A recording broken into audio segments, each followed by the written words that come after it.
परेशानियां हालात से नहीं, इंसान के ख्यालात से आती हैं। जैसा इंसान सोचता है वैसा ही उसको लगने लगता है। इसलिए दोस्तों, अच्छा सोचा करो, तभी आपको अच्छा लगेगा। बुरा सोचोगे तो बुरा लगेगा। अस्सलाम वालेकुम, नमस्कार, सत श्री अकाल। कैसे हैं दोस्तों? उम्मीद करता हूँ सभी दोस्त अच्छे होंगे, स्वस्थ होंगे, मस्त होंगे। मैं ज़हीर अब्बास अपने YouTube channel paralyse motivator that पर आपका एक बार फिर वेलकम करता हूँ। दोस्तों, आज की वीडियो बनानी थोड़ी इंटरेस्टिंग इसलिए भी है और अच्छी वीडियो बनाने का एक मौका भी है। मैं आज आपको इस बताऊंगा, बहुत सारे लोगों के कमेंट्स आते हैं, मैसेज आते हैं कि जैसा कि आपको 12 साल हो गए हैं और 12 साल से आप रेगुलर कैथेटर यूज़ क्यों करते हैं, और अगर करते भी हैं तो आपको उससे कोई नुकसान तो नहीं होता, या फिर आप उसको कैसे मैनेज करते हैं। तो ये सारी चीज़ें मैं आपको बताऊंगा। और जो लोग कैथेटर निकाल देते हैं उनको क्या परेशानी होती है, या जो लोग सीआईसी करते हैं उनको क्या परेशानी होती है, ये सारी चीज़ें मैं आज आपको इस वीडियो में बताऊंगा। वीडियो पूरी देखिएगा और पूरी देखने के बाद में अगर पसंद आए तो लाइक करिएगा, शेयर करिएगा और कमेंट्स करके ज़रूर बताइएगा वीडियो कैसी लगी। और चैनल पे नए होते हैं तो सब्सक्राइब करके बेल आइकन को ऑल कर लिया करें। तो चलिए दोस्तों, वीडियो को एंजॉय करते हैं। तो चलिए दोस्तों, वीडियो को एंजॉय करते हैं और वीडियो की शुरुआत करते हैं। सबसे पहले मैं आपको बताना चाहूँगा, जो नए व्यूवर्स मेरे साथ यूट्यूब फैमिली मेम्बर जुड़े हैं उन लोगों को मेरे बारे में शायद नहीं पता। मैं आज उनको अपने बारे में भी बताऊंगा और मैं कैथेटर क्यों यूज़ करता हूं वो भी बताऊंगा। और जो लोग कैथेटर निकाल देते हैं उन लोगों के साथ में क्या प्रॉब्लम होती है वो भी मैं बताऊंगा।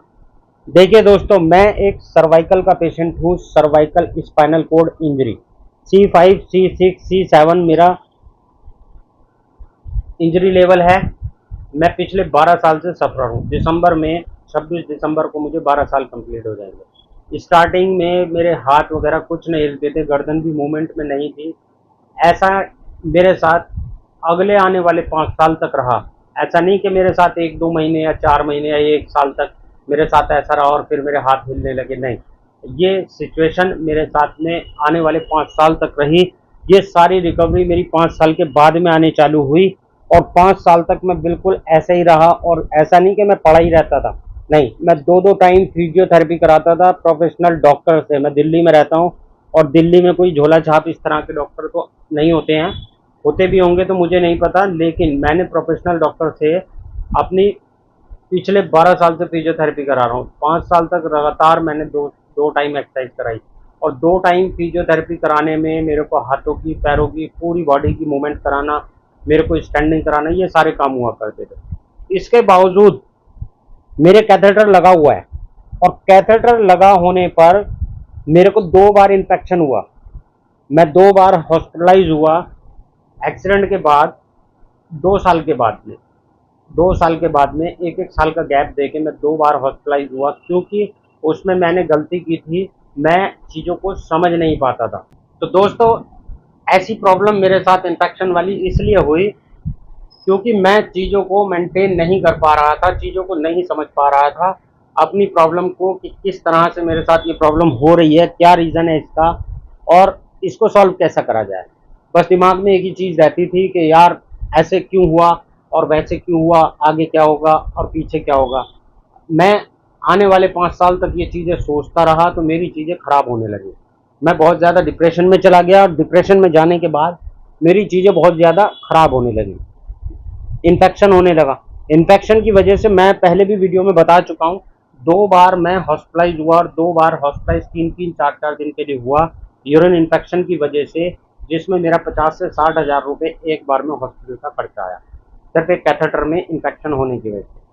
लेकिन दोस्तों, जैसे जैसे समय बीता और वक्त और हालात बदलते गए, मैं चीज़ों को अपने ऊपर अप्लाई करने लगा और चीज़ों को मेंटेन करने की कोशिश करने लगा। जब मैंने मेंटेन करने की कोशिश कर ली कि एक प्रॉब्लम मेरे साथ बार बार क्यों हो रही है और उसका रीज़न क्या है, मैं कहाँ गलती कर रहा हूँ, जब मेरे को ये समझ में आ गया कि मैं कहाँ गलती कर रहा हूँ और मेरी चीज़ें समझ में आने लगी, तो मैं उन चीज़ों को फिर फॉलो करने लगा और मेंटेन करके रखने लगा। और मेंटेन करने के बाद में आज 12 साल हो गए। ऊपर वाले का बहुत शुक्र है, आप लोगों की दुआ से 12 साल में 2 बार इन्फेक्शन स्टार्टिंग में होने के बाद लगभग 10 साल से मैं कैथेटर यूज़ कर रहा हूँ। लेकिन मेरे को कभी फिर दोबारा, ऊपर वाले का बहुत शुक्र करता हूँ, इन्फेक्शन वगैरह नहीं हुआ और ना ही मुझे कोई इन्फेक्शन की ऐसी टैबलेट वगैरह लेनी पड़ी। लेकिन बीच बीच में कभी कभी मैं महीने 2 महीने में जैसे कहीं ट्रैवलिंग ज़्यादा कर लेता हूँ, बैठा रहता हूँ, म्यूकस ज़्यादा बन जाते हैं, पानी कम पीता हूँ, उसकी वजह से फिर इन्फेक्शन का खतरा लगता है। लेकिन उससे पहले ही मैं टैबलेट खा लेता हूँ जो मेरे डॉक्टर्स ने मुझे बता रखी है। वो टैबलेट खाने की वजह से मेरे कभी फिर दोबारा इन्फेक्शन वगैरह की दिक्कत नहीं आती है। अब जिन लोगों का पूछना ये है कि आप कैथेटर कितने टाइम तक इस्तेमाल करते हैं और क्यों करते हैं, तो दोस्तों मैं आपको बताता हूँ। देखिए, मैं सिलिकॉन का कैथेटर यूज़ करता हूँ और 1 महीना 10 दिन, 1 महीना 15 दिन मैक्सिमम, इससे ज़्यादा मैं नहीं चलाता उसको। 1 महीने के अंदर अंदर मैं उसको फिर चेंज कर देता हूँ। वैसे तो डॉक्टर्स बोलते हैं 3 महीने आप चला सकते हैं, लेकिन मैं 1 महीना 10 दिन, 40-50 दिन मैक्सिमम के अंदर मैं उसको चेंज कर देता हूँ। अब बात आती है कैथेटर मैं क्यों यूज़ करता हूँ, सीआईसी क्यों नहीं करता। तो दोस्तों मैं बताना चाहूँगा आपको लोगों को कि मैंने पहले स्टार्टिंग में ही बताया आपको कि मैं एक सर्वाइकल स्पाइनल कोड इंजरी का पेशेंट हूँ और फिंगर मेरी काम नहीं करती हैं। जैसे कि जो लोग रेगुलर देखते हैं वो मेरी फिंगर्स के बारे में या मेरी मूवमेंट के बारे में जानते हैं। फिंगर्स मेरी ऐसे बैंड रहती हैं, मैं ओपन करूँगा तो खुल जाएंगी, मतलब मैं कहीं फंसा के ओपन करूँगा तो खुल जाएंगी या कोई और खोलेगा तो खुल जाएंगी। लेकिन मैं इनसे कोई हार्ड वर्क इस तरह का वर्ड या सेंसिटिव वर्क नहीं कर सकता। किसी चीज़ को उठा के कहीं रखना है छोटा मोटा, वो रख सकता हूँ, लेकिन जो लोग सीआईसी करते हैं उन लोगों को पता होगा कि ये काम कितना सेंसिटिव है सीआईसी करना। अब बात आती है कि मैं तो खुद नहीं कर सकता, लेकिन 3 घंटे 4 घंटे के बाद में सीआईसी कौन करे मेरी। अब मेरी वाइफ ही मेरी केयर करने वाली है और उनको मेरा पूरा काम करना होता है, घर का भी काम करना होता है, बच्चों को भी देखना होता है, खाना भी बनाना होता है, और मेरी सुबह शाम या शाम को एक बार एक्सरसाइज करानी होती है, एक बार डॉक्टर करता है, एक बार मैं उनसे कराता हूँ। तो बहुत सारी एक्टिविटी हो जाती है, मशीन पे भी एक्सरसाइज करानी है, खड़ा भी कराना है, तो बहुत सारी दिक्कत हो जाती है। तो सीआईसी वगैरह का प्रॉब्लम हो जाता है। फिर प्राइवेसी वाली बात भी है। ऐसा नहीं है कि मैंने सीआईसी नहीं कराई, मैंने सीआईसी करा के देखी है, बट मुझे उससे नुकसान ही हुआ, क्योंकि मैं खुद नहीं कर सकता, इसीलिए नुकसान ही हुआ, तो मैंने फिर वो छोड़ दी। लेकिन दोस्तों आप लोगों के क्वेश्चन का आंसर ये है कि मैं 2 दिन सैटरडे संडे में अपना कैथेटर निकाल देता हूँ और उसकी जगह कॉन्डम कैथेटर यूज़ करता हूँ। लेकिन कॉन्डम कैथेटर जब मैं यूज़ करता हूँ तो कई बार कॉन्डम कैथेटर निकल जाता है। जो लोग यूज़ करते होंगे उन लोगों को उसकी चीज़ के बारे में पता होगा कि कॉन्डम कैथेटर अपनी जगह छोड़ देता है और निकलने के बाद में यूरिन लीक होने लगता है। अब मैं तो यहाँ पे मैं रूम टेम्परेचर मेंटेन में रहता हूँ, एसी वगैरह में रहता हूँ, तो मेरे को बिस्तर वगैरह ख़राब इतना अगर हो जाता है, स्मेल हो जाती है, तो थोड़ा बहुत चल जाता है। लेकिन मेरे डॉक्टर भी आते हैं, लोग भी मिलने आते हैं, तो मैं इसलिए कॉन्डम कैथेटर भी ज़्यादा यूज़ नहीं करता।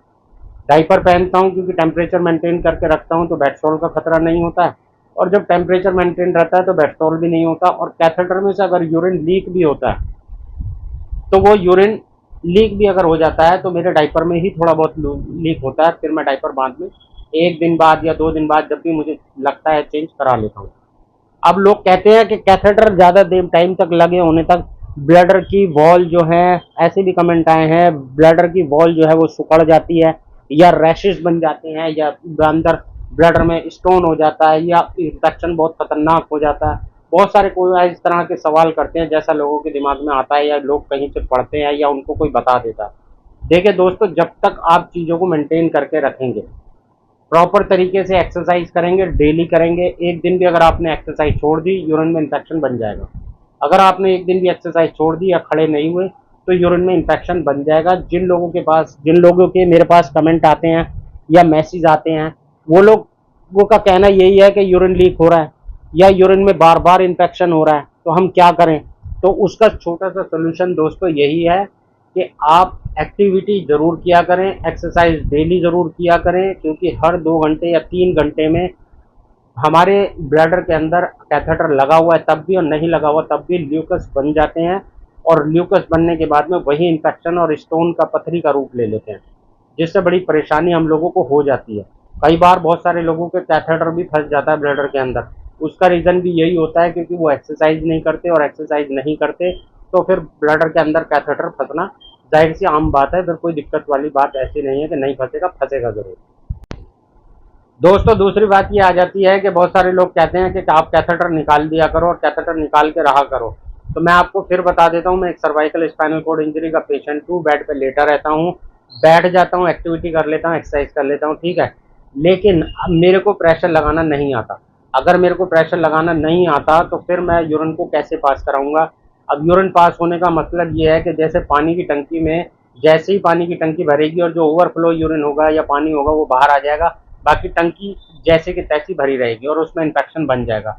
छतों के ऊपर जो पानी की टंकी रखी होती है उसके अंदर आप देखिएगा 1 महीना 2 महीने के अंदर नीचे काई जम जाती है। ऐसे ही हमारे ब्लैडर के अंदर भी काई जम जाती है अगर हम उसको प्रॉपर तरीके से नहीं खाली करेंगे। और प्रॉपर तरीके से आपका ये खाली तभी होगा जब आप इस कैथेटर लगा के रखेंगे, या फिर जो लोग प्रेशर लगा सकते हैं वो प्रेशर लगा के बैठ के किसी तरह पूरा यूरिन पास करेंगे। ब्लैडर में बिल्कुल भी यूरिन नहीं रुकना चाहिए। अब अगर कैथेटर निकाल देते हैं तो जो लोग सीआईसी कर लेते हैं चलो वो ठीक है, और जो लोग प्रेशर लगा के कर लेते हैं वो लोग भी ठीक है, बहुत शुक्र है ऊपर वाले का। लेकिन जो बिस्तर पे लेटे हैं और जिनकी सीआईसी दूसरा बंदा करता है, उनको कुछ टाइम के बाद में, एक लॉन्ग प्रोसेस के बाद में, लगभग 1 साल के बाद में अपने ऊपर फर्क नजर आता है कि क्या, एक तो उनको इन्फेक्शन बनेगा, सर्दी जुकाम रहेगा, दूसरा उनकी किडनियां खराब होने लगेगी। क्योंकि जब ये टंकी पूरी खाली नहीं होगी तो वो वापस बैक मारेगी, और बैक मारेगी तो किडनी की तरफ मारेगी, और किडनी की तरफ जब मारेगी तो इन्फेक्शन होने का लगेगा और किडनी खराब होने के चांसेस पूरे हैं। ऐसे बहुत लोगों के कमेंट आते हैं कि हमारी इस वजह से किडनी खराब हो गई है। ब्लैडर में स्वैलन रहती है, उनके सूजन आ जाती है, नीचे गोटियों में सूजन आ जाती है, बहुत सारी प्रॉब्लम इस तरह की हो जाती है। दोस्तों एक क्वेश्चन और लोगों का होता है, देखिए लोगों का कहना ये होता है कि जब आप जर्नी करते हैं, सफ़र करते हैं कहीं, तो फिर आप यूरिन और मोशन को कैसे कंट्रोल करके रखते हैं या मेंटेन करते हैं। देखिए मोशन के ऊपर मैं पहले भी वीडियो बना चुका हूँ, जर्नी वाली सारा सामान बता चुका हूँ, लेकिन यूरिन वाला मैं आपको बता देता हूँ क्योंकि ये वीडियो यूरिन के ऊपर है। तो यूरिन के ऊपर है तो इसलिए मैं यूरिन का बताऊँगा। जब मैं सफ़र में जाता हूँ तो उससे पहले मैं अपने कैथेटर को फ्लश कर लेता हूँ, और कैथेटर को फ्लश करने के बाद में, अब फ्लश पूछेंगे आप क्या होता है, तो फ्लश की वीडियो मेरे चैनल पे मिल जाएगी। कैथेटर को साफ़ कर लेता हूँ, साफ़ करने के बाद में मैं सफ़र में पानी एक लिमिटेड पानी पीता हूँ, ज़्यादा पानी नहीं पीता, क्योंकि बैठे रहने की वजह से कैथेटर मुड़ जाता है और मुड़ने की वजह से यूरिन क्लियर पूरा नहीं आता, फिर वो डायपर में लीक होता है जिससे कि डायपर भर जाता है और दिक्कत होने लगती है। तो जैसे ही मेरे को फिर वहाँ जाके लेटना या बैठना मिलता है या एक्सरसाइज का टाइम मिलता है या होटल पे पहुँचता हूँ, तो सबसे पहले मैं 1 गिलास पानी पीता हूँ, और पानी पीने के बाद में गैस का कैप्सूल खाता हूँ, और गैस का कैप्सूल खा के और फिर हल्की फुल्की एक्सरसाइज करके मैं अपने यूरिन के पाइप को मोड़ के बंद कर लेता हूँ, क्लैंप कर लेता हूँ उसको, जिसकी वजह से आधे या 1 घंटे के अंदर अंदर प्रेशर से मेरा यूरिन निकल के आता है। और जो पूरा दिन बैठा या 4-5 घंटे बैठा, जो भी इन्फेक्शन या यूरिन रुका, गैसेस बनी, वो सारी बाहर आ जाती है निकल के, और फिर मेरा 4-5 घंटे के लिए कैथेटर नॉर्मल हो जाता है। इस तरह से मैं उसको मेंटेन करके रखता हूँ। दोस्तों हर 3 या 4 दिन में कैथेटर को फ्लश जरूर कर लिया करें। मैंने वीडियो बना रखी है स्लाइन वाटर से कैसे फ्लश करते हैं, वो आप फ्लश जरूर कर लिया करें, तो कैथेटर भी सही रहेगा, इन्फेक्शन भी नहीं होगा, फंसेगा भी नहीं। दूसरा कि आप लोग भी इसी तरह से प्रोसेस कर सकते हैं, और इस चीज़ का ध्यान रखें, कैथेटर को ना निकालें। अगर कैथेटर लगा हुआ है तो बहुत सारे दोस्तों का कहना यह है कि हमने 2 महीने कैथेटर निकाल दिया लेकिन हमें अब प्रॉब्लम हो रही है, अब कैथेटर वापस हमारे अंदर पेनिस में नहीं जा पा रहा है। तो उसका रीज़न यह है कि रूट में इन्फेक्शन जम गया है, अब उसके लिए सर्जरी वाली प्रॉब्लम आ सकती है। तो ऐसा ना करें, अगर आप अपने आप को कंफर्ट समझें, कोई ज़्यादा दिक्कत ना हो, तभी कैथेटर निकालें, अदरवाइज कैथेटर ना निकालें, उसको मेंटेन करके रखें और अपना एक्सरसाइज पर फोकस करें, तो रिकवरी ज़रूर आएगी और सारी चीज़ें नॉर्मल होने लगेंगी। तो दोस्तों उम्मीद करता हूँ आज की वीडियो पसंद आई होगी, पसंद आए तो लाइक करिएगा, शेयर करिएगा और कमेंट्स करके ज़रूर बताइएगा वीडियो कैसी लगी। चैनल पे नए होते हैं तो सब्सक्राइब करके प्लीज़ बेल आइकन को ऑल कर लिया करें। ओके बाय, अल्लाह हाफिज़।